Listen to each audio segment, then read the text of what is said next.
Guys, how you doing? Roger Sullivan here, the short-term rental guys, and I was just kind of going through doing some property analyzation, doing some searching, and I thought I would just share a video of my process for you. I'm actually recording on a screen, so if you catch me looking up, it's just to make sure that I'm catching my live there instead of looking at the camera right there. But I just found this, I was just going through my multiple listing service here down in Northeast Florida around St. Augustine. And this is a alert that I have set for one of my clients. And I'm just kind of going through and seeing what was new. And I came across this property right here. I'm just going to go ahead and click on it, 601 22nd Street. This is out on Vilano, which is a beach that's just north of St. Augustine Beach outside of the historic area. And so I just want to point out a couple things what I look for here. So obviously this particular client is somewhere in the neighborhood of 600 up to $1.2 million. So obviously my search is I'm in here. So what I'm looking for is right off the bat is I'm looking to make sure there's no association fee or CDD fee. A CDD is a community development district. It is a municipality entity here in Florida. Generally, if there's a CDD, there's probably going to be an association. If there's an association, you just run the risk of having somebody else tell you that you can't run your business, or somebody else telling you what you can and can't do with your property. So, as a general rule, when I'm just searching for properties broad like this, if I see an HOA, I just pass on. Now, if somebody sends me a property and they're interested in it, maybe they've done a little bit of research, then I will take a look at that property. But me personally, I don't own any properties in HOAs, and nor do I see myself doing so um, uh, outside of my own residence, just because, like I said, I don't want somebody else to dictate what I can and can't do with my house. It only just takes one experience and one neighbor to rile up a bunch of others, and then all of a sudden you're fighting, spending a lot of time, money, and effort to keep a business. So I just rather not. So I look at there, and then I look at the size. Okay, we've got a four-bedroom house, three bath. It's 2,700 square feet, so it's really good sized.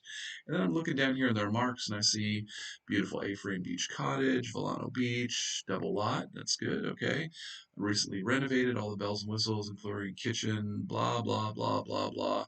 But I just kind of scan through here, and I'm looking for anything that might be keywords that tip me off that it might be a short-term rental, that maybe it's friendly in one or something like that. Okay, so here says boat-friendly community, no HOA. Good. Bring your toys close to historic district downtown. Now I know that because I'm from the area.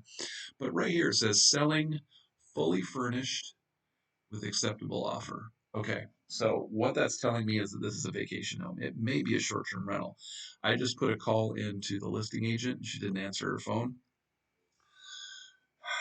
It's really annoying as a realtor or investor when you call a real estate person who their job is to sell properties and they don't answer their phone. Um, so I mean, I get it. People are busy, whatever. But it went to, I dialed the listing agent's number. It rang a couple times, and then it went to a different voicemail of a different agent. So she had her phone forwarded. And so her assistant, where she had her phone forwarded, didn't answer phone either. So, in an age where people are screening phone calls and stuff, and, there's a generation, there's a set of people that just don't like to answer their phone and would rather text. But here's just a little piece of advice for you: if you're selling something and your number is out there, answer your phone. So anyway, so now I got to do a little bit of research. So that's why I thought I would jump on here live and I would share with you. So what I want to do is I'm gonna. There's a couple things I want to do. My curiosity is getting the best of me. I want to know if this is a short-term rental property before I really do any analyzation of the property. But I got a good idea from where it's at that it's going to be profitable, because this whole stretch up here along the A1A, you can see that I mean, almost every third house is a vacation rental up here. So it's a very popular area. So what I'm going to do is I am going to open up a new window, and I'm just going to go to Airbnb. Now, if it's not on Airbnb, it doesn't mean it's not short-term rental. Airbnb, is the king of the sandbox. So if somebody doesn't have a rental on Airbnb, they've either been kicked off the platform or they just have a vendetta against Airbnb, like they got screwed or something, or something with a review or a payout or something like that. But 95% of all short-term rentals are here on um, Airbnb. But if it's not, it doesn't mean that it's not short-term rental. So here, I'm not going to pick any dates. I just want to skip. I want to skip this. I don't want to pick any dates or guess because I want to know of all rentals. If you click dates, it's going to filter out and just give you rentals that are available during the time that you're looking. So it's obviously it's going to have 300 plus states. But what I'm going to do is I'm going to search by the map. And so I'm going to go into this area. Got it checked search as I move. So it's 601 22nd Street. So let's just go into where I can actually see what the streets are. 22nd is right up here. There it is, 22nd Street. Okay. Okay, so there are a bunch of listings here on 22nd Street. So now I just got to figure out which one of these is 601. So go to Google.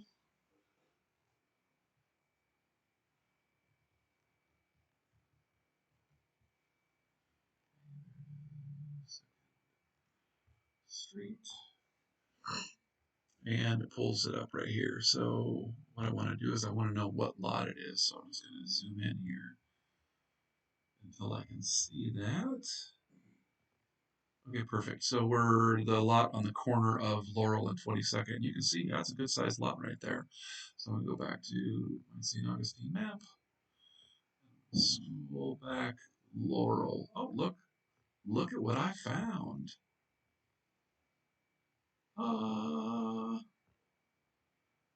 Right here, 20. Let's see. Wait, that's 20th Street. No, right here. Nope. Laurel. Oh, that's the wrong block off. So this is the house right here. And it's not showing that there's a rental there. But that's okay because a lot of hosts have things checked that says don't show it until don't show actual address until someone's made a reservation. So it could be any of these other properties around here. Okay, so no big deal. So we're not seeing it, so I can't see the actual listing. But now what I want to do is I want to go back here and I'm going to take a look and I'm going to take this address and I'm going to put it into AirDNA.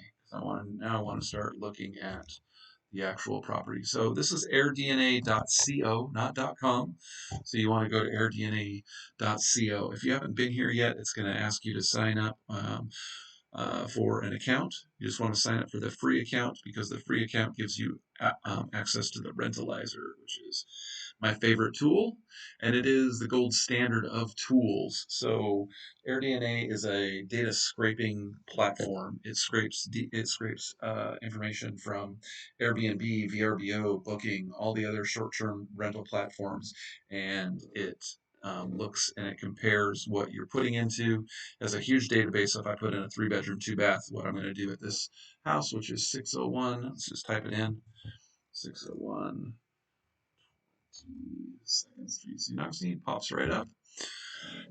And I'm just going to let it auto populate. So AirDNA is, like I said, it's the gold standard. It is as accurate can be. Now there are some talk out there of other platforms and other things that do data scraping, but I've talked to a couple different lenders who do debt service ratio loans, debt service coverage ratio loans, DSCR loans, where they actually use the rental income of the property to qualify for the payment instead of your own personal um, uh, debt. So they'll use the income of the property for qualifying it. So your debt to income ratios, none of that matters. They're just concerned about the property. As long as you have experience and you've got a good credit rating, they will use the income of the property. So if it's an existing short-term rental or a long-term rental, they'll take the last 12 months, they'll take a look at what's come in, and then they will take a look at it and Sorry, guys, I'm getting a call and I do not want to answer it. Actually, I'm going to answer it because it might be this realtor. So, hello, this is Roger.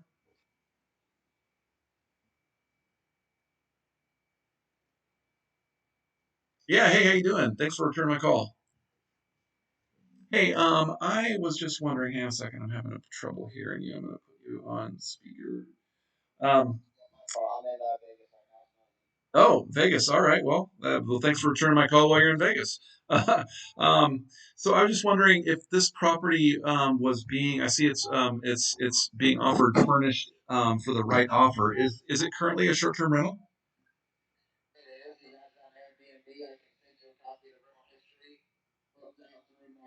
That would be fantastic. So, why is he selling the property?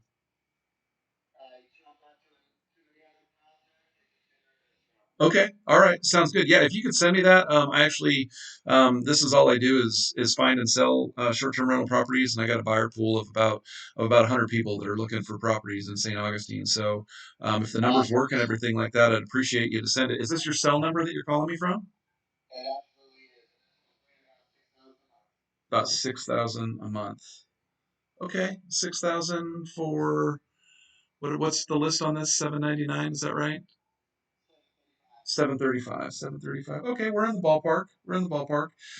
Cool. If you could send me that information, as soon as we hang up, I'm going to text you my email address, and if you could send over that rental history, that would be fantastic. All right, thanks. Appreciate it. Enjoy Vegas, man. All right, bye. Okay, well that was super, right? So yeah, I just confirmed. Yeah, hopefully that came through. I put them on speaker so that you guys could hear what we were recording. That he says it's generating about $6,000 a month. Now that's a little bit on the what I feel is like on the low side. But you can see right here what the Air DNA came up as $67,000 in revenue. Um, so what is that? That's a little under. That's like 5,500 a month. So that's okay. But again, here we've only got two bedroom, two bath, and four guests. So my one thing about AirDNA. Oh, what I'm saying about the quality of this. So lenders will actually use if there's not rental history of a property, and you're buying a property that you're thinking that might be a good vacation rental. So you're buying in a super hot market. You're in Panama City Beach. You're in St. Augustine. You're in the mountains, in the Smoky Mountains. Wherever. If you've got a property that you know is a Joshua Tree, California, that you know is a hot market, if there's no rental industry, you can put it in here, and actually, there are lenders that will use the Air DNA data to qualify for the mortgage. That's how much the industry relies on this. So, are there other sites that are out there that provide information? Yes. Are there other sites out there that lenders regularly rely upon to use as data that's going to help you qualify for a loan? No, it's Air DNA. So that's why I use it. But let's update this. So it's showing us down here that our average daily rate is 277 with a 67% occupancy rate, but it's defaulted to two bedrooms and two baths at four guests. So I want to update that. So I'm going to go back to the listing here. It looks like we're four bedrooms, three bathrooms, which is good. We always like a lot of bathrooms. So we're going to change this to four bedrooms, and we're going to change this to three bathrooms. And then guests, generally, if I've got enough bathrooms, I'm always going to go two guests per room and then an additional two guests for like a pull-out couch or an air mattress or something like that. Generally, we use um, hide beds. Also, I happen to know that in the state of Florida, there is a 10 guest adult maximum. Now, we're not going to get into regulations, but you need to be familiar with the regulations everywhere that you have a property. So, in the state of Florida, because of all of the party, Airbnb party things, Florida passed a law that there aren't allowed more than 10 adults, 10 registered adults at any property. Now, that doesn't mean that you can't have 10 adults and six toddlers. You can have 16 people, but there are going to be 10 adults in the property.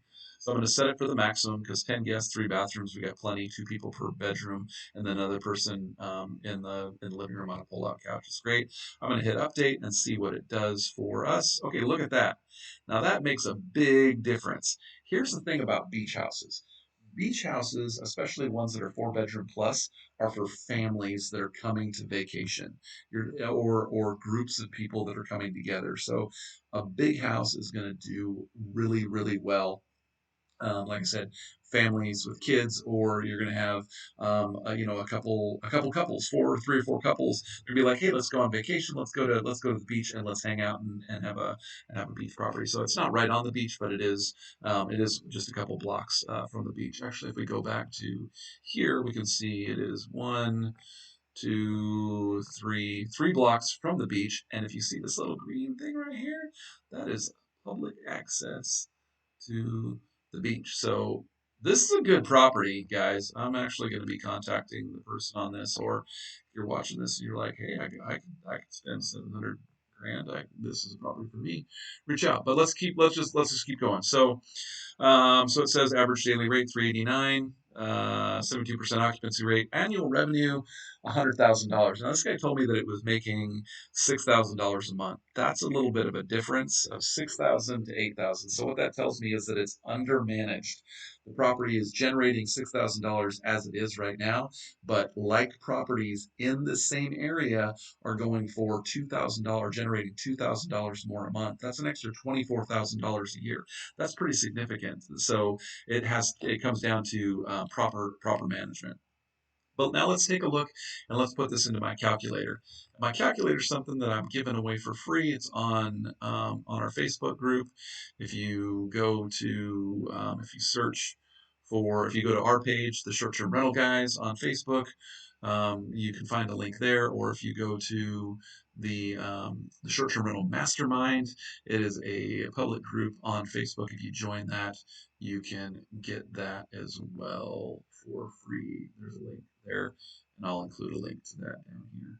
So I'm just going to go right here. I'm just going to pull this up, and so my calculator is it's designed for all 50 states with taxes and everything. So we're just going to click on Florida, and we're going to go and we're going to start putting the information that we had from AirDNA back in here. So we're going to go to average daily rate was 389. So all these orange areas are boxes we're going to fill in. So we're going to go 389. Available nights per year, we're going to keep it at 365. If you wanted to vacation in this place yourself, maybe reserve it for 30 days.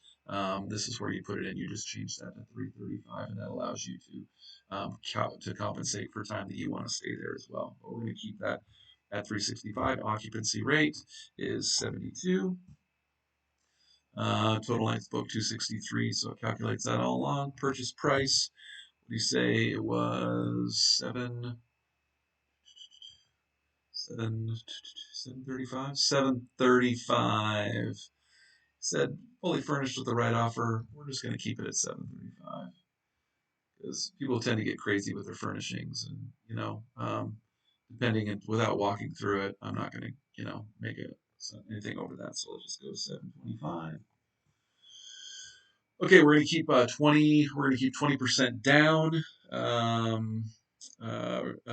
because that's just kind of what most are. You can do a little bit less. If you buy this as a second home, you could go down to 20 or 10% down, but it's going to make your mortgage payment a little bit higher, but not too much. I mean, if we look here, our mortgage payment's at 2,600. So if we change this to 10%. Let's see. So I mean, it's going up $300 a month. $300 a month is like one night. So money's really cheap right now, you guys. This is definitely a time to be borrowing. With interest rates as low as they are. Um, we can talk about your own individual circumstances, or make sure you talk with your lender about that. But I'm just going to keep this at 20% down. Management 20% is industry standard. Down here in Florida, I can hook you up with this person. I could probably hook somebody up with a management company at 10% for the first year, and then they'll bump to 20. But we're just going to go ahead and keep it at 20. Property tax rate is already calculated in part of the spreadsheet. The interest rate, I'm going to leave that at 3.5%. I've seen people. I just talked to somebody that quoted 3.38 for an investment property. An investment home, you're probably going to be able to get a little bit less. But I'm just going to err on the side of caution. I'm going to keep that high. Loan term 30 years. Monthly cap allowance. This is just kind of a savings account, something you want to put towards maintenance. An extra $200. I'd probably bump this up and make like an extra $400 just for incidentals. Something goes wrong, you need to call a plumber out, or you got to guess the culture that has no water. Funny story about that. That just happened to me. Homeowners insurance on this property because of where it's at. Let's also, I want to see how old this property is when it was constructed. 1984. Yeah. So property insurance is going to be higher on this because it was built before the year 2001. I'm gonna err on the side of caution, and I'm gonna say that property insurance on this bad boy is probably gonna be about 3 grand a year. Okay. Gas, I don't know if it has it. Electricity and water are based off a percentage. Okay. And then all this stuff just kind of fills in automatically down here. So, internet is fixed. Cable internet is fixed. Here's the deal. I put $1,200 a year because we in our properties we only provide high-speed internet service. We provide gigabyte service. It's roughly $100 a month. We do not provide cable TV service. We have smart TVs, and out of all of our guests, we've had just a couple complaints. One recently that we didn't have live TV, even though we do have smart TVs, and there are apps that you can download and you can watch live TV, or the World Series, what you wanted to watch. There are apps for that, and you can download them down there. So it's an added expense, and people are here for vacation. So generally, they've been fine with smart TVs, and it's not something that we've done. So management supplies, these are our consumables. That's automatically calculated 1.5% of your gross rental income. Maintenance 1%. This is again just kind of your $1,000 a year for maintenance. Maybe you got to have the once a year you're going to have somebody come out and they're going to service the HVAC system, that kind of stuff. Property taxes calculated automatically. So your net operating income is $63,000. Cash after debt $27,000. So we got a cap rate of 8%. Cap rate. So I've got all these things in here. Cap rate, cash on cash return, and your DCR. DCR is really good. It's over 2. You want to make sure that that is at least 1 to 1.5. That's where lenders like to see it. But so this is coming down. So you're buying a $700,000 property based on the numbers that AirDNA gave us. You're going to make an extra over $2,000 a month. Cash in your pocket, mailbox money that you just come to, you go to your mailbox to get because somebody else is managing it and running it for you. You got a cash on cash return of 16.3%. So that's going to take you a little bit over, what, 5 years? What is that? So 100% divided by 16.3. Yeah, so a little over 6 years to recoup your cash, and that's your acquisition cost. So about $166,000 to get into this property with your down payment and closing costs and all that stuff. With your cash on cash return 16.3%, that is going to take about 6 years to get back your initial investment. And then it's just cash flow after that. So this is a good looking property. Now some people will say like, that's I want to make more. I mean, gross rental income of 100 grand on a $725,000 property is really good.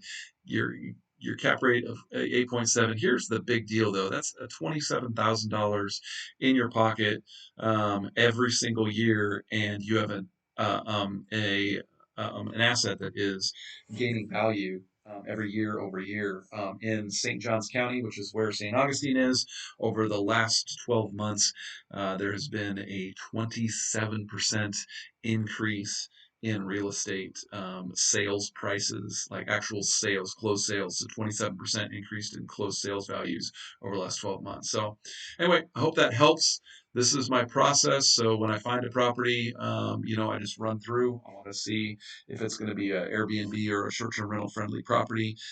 If it sounds like it is one, I'm going to go find the listing, and then I'm going to run it through AirDNA and then bring it here to my cash flow calculator. So Hope that helps. If you got questions or anything like that, make sure you drop them down below in the comments and click on a link for the calculator, and then click on a link to join the um, to join the short-term rental mastermind.